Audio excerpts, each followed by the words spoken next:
Bonjour, je m'appelle Valentin Ibéron, je suis consultant chez ASI depuis juillet 2021 et je suis plus précisément product owner. Chez ASI, donc, je suis arrivé recruté sur mission en fait pour un besoin spécifique d'un client et donc je m'y trouve encore. Chez ce client, j'ai eu la chance de travailler sur deux projets différents.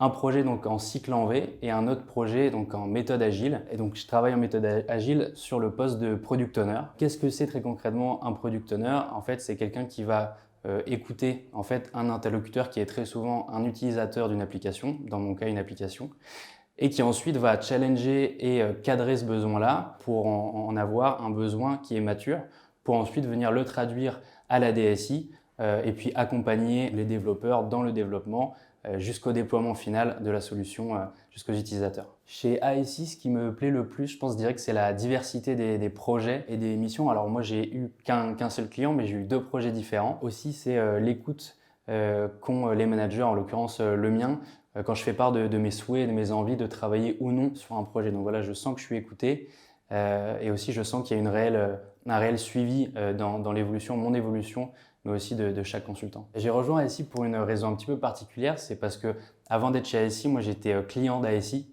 Et donc en fait, quand je suis tombé sur une offre de product owner d'ASI, j'ai pas douté, j'ai pas hésité.